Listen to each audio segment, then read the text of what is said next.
இந்த டிசைனை பண்ணதை நினச்சி நான் எவ்வளோ ப்ரௌடாக ஃபீல் பண்ண தெரியுமா? இந்த டிசைன் பண்ண நான் அவ்வளோ கஷ்டப்பட்டேன். என்கிட்ட இருக்கிறதுலேயே இந்த டிசைன் தான் எனக்கு ரொம்ப பிடிச்ச டிசைன். ஆனால் இதுக்கு நான் இன்னும் எந்த பேரும் வைக்கல என்றவள் அந்த பேப்பரை விக்ரமிடம் கொடுத்தாள். அந்த பேப்பரில் இருந்த டிசைனை பார்த்த விக்ரம் ஆச்சரியமடைந்தான். அந்த டிசைனை பார்த்த விக்ரம் மேலும் ஆச்சரியமடைந்தான். அந்த டிசைன் நன்றாக உற்று கவனித்தவனுக்கு நகை தயாரிப்பில் சுரபிக்கு அசாதாரண திறமை இருப்பது புரிந்தது.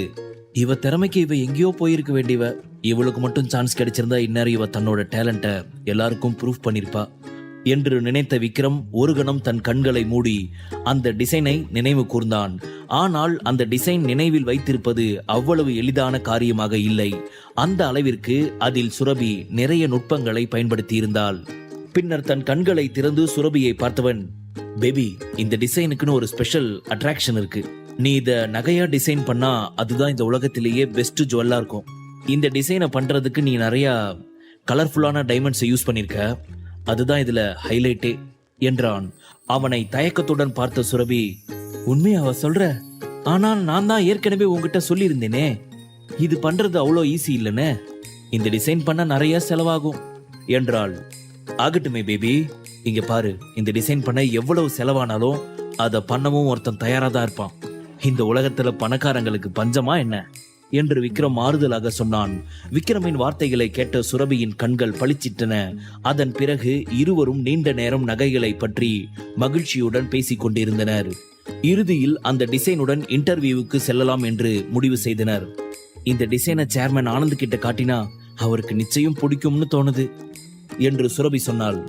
நீ அவ்வளவு கான்பிடென்டா இருந்தா இதையே காட்டு பேபி. அப்புறம் இன்னொரு விஷயம், இந்த டிசைனுக்கு நீ இன்னும் பேர் வைக்கல, அதனால ஃபர்ஸ்ட் ஏதாவது பேர் வை. நீயே ஏதாவது ஒரு பேர் சொல்லு விக்ரம் என்று சுரபி கேட்டதும் சிறிது யோசித்த Vikram, king of the world. King of the வேர்ல்டா? நல்லாதான் இருக்கு. ஆனா நீ எதுக்காக இந்த பேரை வச்ச என்று சுரபி கேட்டாள். நீ டைட்டானிக் படம் பார்த்திருக்கியா? அதுல அந்த ஹீரோ டைட்டானிக்கோட எட்ஜுக்கு வந்து கிங் ஆஃப் தி வேர்ல்ட் அப்படின்னு கத்துவான். எனக்கு அந்த சீன் ரொம்ப பிடிக்கும். அதான் அதையே உன் டிசைனுக்கும் பேரா வச்சிட்டேன். நானும் அந்த படம் பார்த்துருக்கேன். நீ சொல்ற சீன் நல்லா தான் இருக்கும். ஆக்சுவலி எனக்கு அந்த சீன் ரொம்ப பிடிக்கும் என்று சுரபி உற்சாகமாக சொன்னாள். எனக்கு பிடிச்ச எல்லாத்தையும் உனக்கு பிடிக்கும்னு சொல்லு, ஆனா என்ன மட்டும் பிடிச்சிருக்குன்னு ஒத்த வார்த்தை சொல்லிடாத என்று முணுமுணுத்த விக்ரம் வைரமாய் ஜொலித்துக் கொண்டிருந்த அவளின் முகத்தை ரசனையுடன் பார்க்க தொடங்கினான். ஆனால் சுரபி அதை கவனிக்காமல் உடனடியாக தனது ரெசியூமை ஆனந்துக்கு மெயில் அனுப்பினாள். மெயில் அனுப்பிய சிறிது நேரத்தில் ஆனந்திடமிருந்து பதில் வந்தது. உங்க டிசைன் ரொம்ப நல்லா இருக்கு, அதிலேயே உங்க திறமை தெரிஞ்சது. நாளைக்கு உங்க டிசைனை எடுத்துக்கிட்டு என் ஆபீஸ்க்கு வந்து என்னை மீட் பண்ணுங்க என்று அந்த மெயில் சொல்லப்பட்டு இருந்தது. அதை பார்த்த சுரபி சிறு பிள்ளை என மகிழ்ச்சியில் துள்ளி குதித்தவள் விக்ரமை இறுக அணைத்துக் கொண்டாள். அவளின் இந்த செய்கையை எதிர்பாராத விக்ரமிற்கு ஆச்சரியமாய் இருந்தது. விக்ரம், நான் இப்ப எவ்வளவு சந்தோஷமா இருக்கேன் தெரியுமா? சேர்மன் ஆனந்த் நாளைக்கு நான் ஒரு ஆபீஸ்க்கு வந்து மீட் பண்ண சொல்லியிருக்காரு. நான் இந்த சந்தோஷமான விஷயத்தை அம்மா அப்பாட்ட சொல்லிட்டு வந்துடுறேன் என்றவள் அவனின் நிலையை கவனிக்காமல் தன் அறையை விட்டு வெளியேறினாள். இப்படி உசுப்பேத்தி உடம்ப ரணகலமாக்குறாளே, எந்த யோகாவும் தியானமும் இன்னைக்கு கை கொடுக்காது போல விக்ரம். முதல்ல போய் பச்சை தண்ணியில குளிச்சாதான் இந்த எஃபெக்ட் நம்ம உடம்ப விட்டு போகும். அப்பதான் நாம நிம்மதியா தூங்க முடியும் என்று புலம்பியவன் அவளின் அறையை விட்டு வெளியேறினான். மறுநாள் காலை சுரபி இன்டர்வியூவிற்காக ஒரு ஆட்டோவில் ஜோதி டவர்ஸை நோக்கி சென்று கொண்டிருந்தாள். அவள் சென்ற ஆட்டோ பிரதான சாலையை அடைந்ததும் திடீரென்று எங்கிருந்தோ ஆட்டோவின் முன்பு வந்து நின்ற விக்ரம், ஏம்பா டிரைவர், ஆட்டோவை நிறுத்து என்றான். திடீரென்று யாரோ ஆட்டோவின் முன்பு வந்து நின்றதும் சடன் பிரேக் அடித்த ஆட்டோ டிரைவர், டே சாவுகிறாக்கே, உனக்கு சாகுனுன்னா எங்கேயாவது போய் செத்து தொலைக்க வேண்டியது தானே, என் ஆட்டோ முன்னாடி வந்து எதுக்குடா சாவ ட்ரை பண்ற என்று கத்தினான். சாரி தலைவா, மன்னிச்சுக்கோ என்றவன் நேராக ஆட்டோவில் ஏறி அமர்ந்தான். அவன் செய்கையில் கோபமடைந்த ஆட்டோக்காரர், டேய், உள்ள கஸ்டமர் உக்காந்துக்கிறது உனக்கு தெரியல, நேரா நீ பாட்டுக்கு வந்து யாரா இறங்கடா கஸ்மாலா என்று கோபமாக சொன்னார். தலைவா தப்பா எடுத்துக்காத, இது வேற யாரும் இல்ல, என் பொண்டாட்டி தான் என்று விக்ரம் சொன்னதும் ஆட்டோ டிரைவர் அவனை நம்பாமல் அருகில் இருந்த சுரபியை பார்த்தார். அதை கவனித்த விக்ரம், பேபி, என்ன நீ வாய மூடிக்கிட்டு இருக்க? நீ தான் என் பொண்டாட்டின்னு நம்ம தலைவர்கிட்ட சொல்லு, இல்லைனா அவர் என்ன போலீஸ்ல புடிச்சு கொடுத்துட்டு போறாரு என்று விக்ரம் சொன்னான். அவன் சொன்னதை கண்டு கொள்ளாமல் சுரபி ஆட்டோ டிரைவரிடம், அண்ணா நீங்க வண்டி எடுங்கண்ணா என்றாள். அவள் அவ்வாறு சொன்னதும் ஆட்டோ டிரைவர் வண்டியை கிளப்பினார். ஆட்டோ கிளம்பியதும், ஏன் பேபி, நீ தான் என் பொண்டாட்டின்னு சொல்ல மாட்டியா? சரி, அதை தான் சொல்லலை, நான் தான் உன் புருஷனாவது சொல்லியிருக்கலாம்ல என்று விக்ரம் ஆதங்கத்துடன் கேட்டான். ரெண்டுக்கும் ஒரே அர்த்தம்தான். சரி, அதை விடு. நீ எதுக்காக இப்போ இப்படி ஸ்டண்ட் அடிச்சுக்கிட்டு இருக்க? உனக்கு என்னோட வரணும்னா வீட்டில இருந்தே வந்திருக்கலாம்ல. எதுக்காக கடைக்கு போகிற மாதிரி வந்து இங்கே வெயிட் பண்ணி ஆட்டோ முன்னாடி வந்து நின்று குரங்கு சட்டையெல்லாம் பண்ணிக்கிட்டு இருக்க என்று சுரபி கேட்டாள். நான் உன் கூட வரணும்னு சொன்னா என் மாமியார் அப்படியே ஆரத்தி எடுத்து போய் வாங்க மருமகனேன்னு சொல்லிட்டு தான் மறு வேலை பார்ப்பாங்க பாரு. இந்த விஷயம் தெரிஞ்சாலே உங்க அம்மா சாமி ஆடிடுவாங்க. ஏற்கனவே இன்டர்வியூ நினச்சி டென்ஷனாக இருப்ப. எதுக்கு உன்னை இன்னும் டென்ஷன் பண்ணணும்னு தான் நான் கடைக்கு போகிற மாதிரி வந்து இங்கே வந்து ஜாயின் பண்ணிக்கிட்டேன். எப்படி ஐடியா என்று விக்ரம் தன் சட்டை காலரை உயர்த்தியபடி கேட்டான். ரொம்ப நல்ல ஐடியா என்ற சுரபி சிறிது நேரம் கழித்து, ரொம்ப தேங்க்ஸ் விக்ரம். ஆக்சுவலி உண்மையாகவே நான் ரொம்ப டென்ஷனாக தான் இருக்கேன். இப்போ நீ கூட இருக்கும்போது கொஞ்சம் ரிலாக்ஸாக ஃபீல் பண்ணுறேன் என்றாள். உண்மையில் சுரபி பதற்றமாக தான் இருந்தாள். ஏனென்றால் இன்று அவளை நேரடியாக சேர்மனை இன்டர்வியூ செய்ய போகிறார். எனக்கு ஒரு பக்கம் சந்தோஷமாகவும் இருக்குது, அதே சமயம் பயமாகவும் இருக்குது. சேர்மன் மாதிரி ஒரு பெரிய ஆள் கூட நான் இப்போதான் முதல் முறையாக பேச போகிறேன். அதை நினைக்கும் போது எனக்கு ரொம்ப டென்ஷனாக இருக்குது என்று சுரபி விக்ரமிடம் சொன்னாள். பயமா? உனக்கா? ஏதாவது நம்புற மாதிரி சொல்லு. 2 வருஷமா அந்த விக்ரமையே சமாளிக்கிற, அந்த சேர்மனை உன்னால் சமாளிக்க முடியாத என்ன? உன்னால் முடியும் செல்லும். யூ கேன் டூ இட் என்று விக்ரம் சொன்னான். அடேய், நீயும் அவரும் ஒன்னா? லூசு. உங்ககிட்ட நான் கேள்வி கேட்பேன், ஆனால் இங்கே அவர் என்கிட்ட கேள்வி கேட்பாரு. நான் மட்டும் அவர் கேள்விக்கு சரியாக பதில் சொல்லலைன்னா எனக்கு வேலை கிடைக்காது, புரியுதா என்று சுரபி பல்லை கடித்தபடி சொன்னாள். அட, எதுக்காக இப்போ டென்ஷன் ஆகிற? அவர் கேள்வி கேட்டு நீ பதில் சொல்லலைன்னா தானே பிரச்சனை. நீ என்ன பண்ணுற? உள்ளே போனதும் அவரை பேச விடாமல் உன் டிசைனை காட்டி எக்ஸ்பிளைன் பண்ண ஸ்டார்ட் பண்ணிடு. அவரை பேசவே விடாத, ப்ராப்ளம் சால்வ் என்று விக்ரம் சொன்னான். எப்படி? நீ என் அம்மாவை பேச விடாமல் பண்ணுறியே, அப்படியா? சுரபி சொன்னதை கேட்ட விக்ரம் அதே அதே என்றான். நான் மட்டும் அப்படி பண்ணேன்னு வச்சுக்கோ, உங்கள் திறமைக்கு நீங்கள் இங்கே இருக்க வேண்டிய ஆள் இல்லை. ஏதாவது டிவியில் போய் விஜேவா ட்ரை பண்ணுங்கன்னு அனுப்பி வச்சுடுவார், பரவாயில்லையா என்று சுரபி கிண்டலாக கேட்டாள். அட, இது கூட நல்லா இருக்கே. அப்படி மட்டும் நடந்தால் உன் டிசைன்ஸ் இல்லை, நீயே உலகம் முழுவதும் ஃபேமஸ் ஆகிடுவ. பேசாமல் நம்ம ஏன் இதை விட்டுட்டு ஏதாவது டிவி சேனலில் ட்ரை பண்ணக்கூடாது என்று விக்ரம் விளையாட்டாக கேட்டான். விளையாடாத விக்ரம், ஏற்கனவே நான் ரொம்ப டென்ஷனாக இருக்கேன். என்னோட டிசைன்ஸ் எல்லாம் செலக்ட் ஆகி எல்லாம் ஜுவல்ஸாக மாறி எல்லாரும் என்னை பாராட்டினா எப்படி இருக்கும்? அப்படி நடந்தால் இந்த உலகத்திலேயே சந்தோஷமான ஆள் நானாக தான் இருப்பேன் என்று சுரபி சொன்னாள். தனது டிசைன்கள் மார்க்கெட்டுக்கு வந்து பிரபலமாக வேண்டும் என்பதுதான் அவளின் நீண்ட நாள் கனவு. சுரபி கேலி செய்யும் மனநிலையில் இல்லை என்பதை புரிந்து கொண்ட விக்ரம் விளையாட்டுத்தனத்தை கைவிட்டுவிட்டு, டென்ஷன் ஆகாத சுரபி, உன் டிசைன்ஸ் எல்லாம் கண்டிப்பாக செலக்ட் ஆகும் என்றான். அப்படி நடந்தால் ரொம்ப சந்தோஷம். நடக்கும் நடக்கும், இனி உனக்கு நல்லது மட்டுமே நடக்கும். நீ இந்த வேலையில் சேர்ந்து பெஸ்ட் ஜுவல்லரி டிசைனராக மாறப்போகிற. உன்னோட கனவெல்லாம் நினைவாக போகுது. நிச்சயம் இந்த வேலை உனக்கு தான், கவலைப்படாத போ. தேங்க்ஸ் விக்ரம். உன்னோட வார்த்தைகள் எனக்கு எவ்வளவு பலத்தை கொடுக்குதுன்னு உனக்கு தெரியாது. கண்டிப்பாக என்னால் முடிஞ்ச வரைக்கும் இந்த ஜாபை வாங்க நான் ட்ரை பண்ணுறேன். அவர்கள் பேசிக்கொண்டிருக்கும் போதே ஆட்டோ ஜோதி டவர்ஸில் வந்து நின்றது. டாக்ஸி விட்டு இறங்கிய இருவரும் லிஃப்டில் 25வது மாடியை அடைந்தனர். சேர்மேன் ஆபீஸ் அந்த தளத்தில் தான் இருக்கிறது. அவர்கள் அலுவலகத்திற்குள் நுழைந்ததும் அங்கு வேலை பார்த்து கொண்டிருந்த அனைவரும் ஆச்சரியத்துடன் அவர்களை பார்த்தனர். ஏனென்றால் சுரபி மார்க்கெட்டிங் டிபார்ட்மெண்ட்டில் வேலை பார்ப்பவள். சுரபி யாரையும் கண்டு கொள்ளாமல் சேர்மன் கேபினை நோக்கி நடந்தாள்.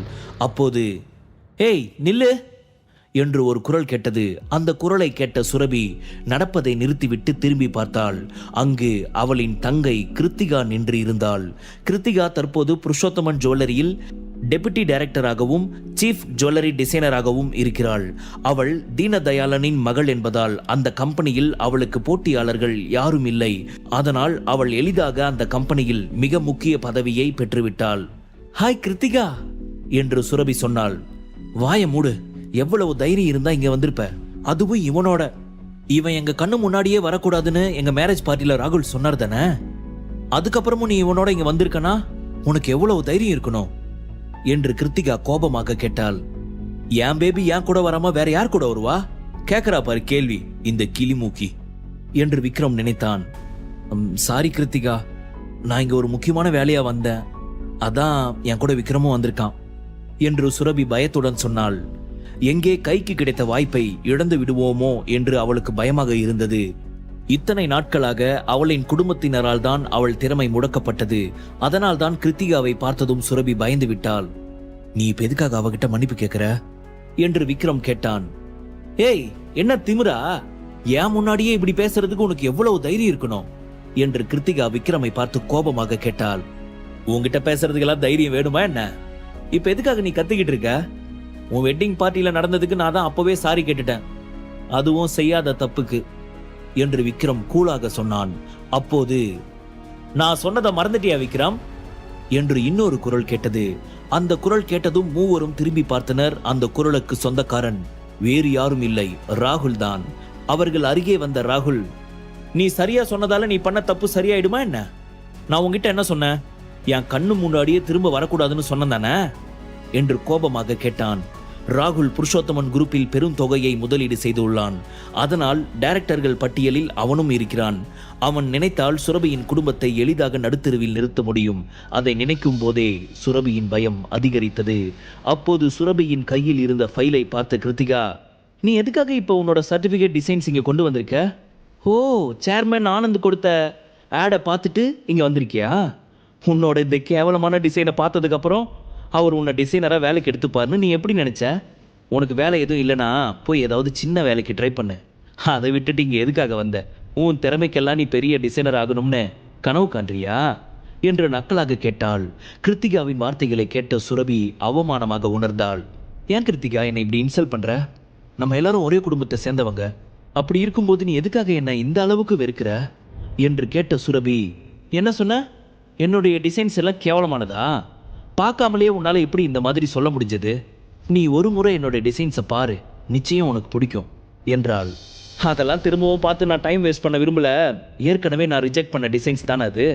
அதெல்லாம் இன்னுமா குப்பையில் தூக்கி போடாம வச்சிருக்க என்று கிருத்திகா கிண்டலாக கேட்டாள். எவ்வளவு திமிருந்தா என் டிசைன்ஸ் குப்பை தொட்டியில் போடுறியான்னு கேட்பா. அதெல்லாம் நான் ராத்திரி பகல் பார்க்காம கண்ணு முழிச்சு எவ்வளவு கஷ்டப்பட்டு வரைஞ்சேன்னு இவளுக்கு தெரியுமா? கழுதைக்கு தெரியுமா கற்பூர வாசனை என்று நினைத்த சுரபி கிருத்திகாவை முறைத்து பார்த்தாள். என்ன முறைக்கிற? உன் டிசைன்ஸ் எல்லாம் எவ்வளவு கேவலமாக இருக்கும்னு இன்னுமா உனக்கு புரியல? இந்த சிட்டியிலேயே நான் தான் டாப் ஜுவல்லரி டிசைனர். ஆனால் இது வரைக்கும் உன்னோட ஒரு டிசைன் ஒன்றாவது மார்க்கெட்டுக்கு வந்திருக்கா? அப்படி இருக்கும்போது நான் உன்னோட டிசைன்ஸு கேவலமாக இருக்குன்னு சொல்கிறதுல என்ன தப்பு இருக்கு என்று சொல்லிவிட்டு வாய்விட்டு சிரித்தவள், சரி, நான் உன் கூட பேசி டைம் வேஸ்ட் பண்ண விரும்பல. நீ முதல்ல இங்கிருந்து கிளம்பு. உனக்கெல்லாம் ஜோதி டவர்ஸ்க்கு வர்றதுக்கு கொஞ்சம் கூட தகுதி இல்லை என்றாள். விக்ரமுக்கு பயங்கர கோபம் வந்தது. என்ன இந்த கிளிமூஞ்சி ரொம்ப பேசுதே, நம்ம பேபியை ஹர்ட் பண்ணுற மாதிரி. இவளுக்கு இன்னைக்கு காப்படிக்கணுமே என்றவன் அவன் ஃபோனை யாருக்கும் தெரியாமல் எடுத்து கம் டவுன் என்ற ஒரு மெசேஜை அனுப்பினான். அப்புறம் சுரபி, இன்னொரு விஷயம், நீ எங்கேயாவது போனால் உன் புருஷனை கூட்டிகிட்டு போகாத. ஏன்னா இவனை மாதிரி லோக்கல் கூட போனால் உன்னையே எல்லாரும் அப்படி தான் நினைப்பாங்க என்று ராகுல் சொன்னான். அப்போது, இங்கே என்ன நடக்குது என்று ஒரு குரல் கேட்டது. அந்த குரல் கேட்டதும் அந்த அலுவலகம் முழுவதும் அமைதியானது. கிருத்திகாவையும் ராகுலையும் தூரத்தில் இருந்து பார்த்தபடி ஆனந்த் அங்கு வந்தான். அவனை பார்த்ததும் அவர்கள் இருவரும் ஒரு கணம் பயந்தனர். கிருஷ்ணா குரூப்பை சேர்ந்த ஆனந்தை எதிர்க்கும் தைரியம் அவர்களிடம் இல்லை. அதிலும் ஆனந்தின் கோபத்தை அவர்கள் தங்கள் கண்களால் பார்த்திருக்கிறார்கள். இங்க என்ன பிரச்சனை என்று ஆனந்த் கேட்டான். பிரச்சனையா? அப்படியெல்லாம் எதுவும் இல்லை சேர்மன் சார், நாங்கள் ஜஸ்ட் பேசிக்கிட்டு இருந்தோம். இவங்க 2 பேரும் நம்ம கம்பெனி ரூல்ஸ் தெரியாமல் இங்கே வந்துட்டாங்க. அதை பற்றி தான் அவங்க கிட்ட சொல்லிக்கிட்டு இருந்தேன் என்று ராகுல் சொன்னான். ஓ அப்படியா? உங்களுக்கு இங்கே இருக்க எல்லா ரூல்ஸும் தெரியுமா என்று ஆனந்த் ராகுலின் முகத்தை உற்று பார்த்தபடி கேட்டான்.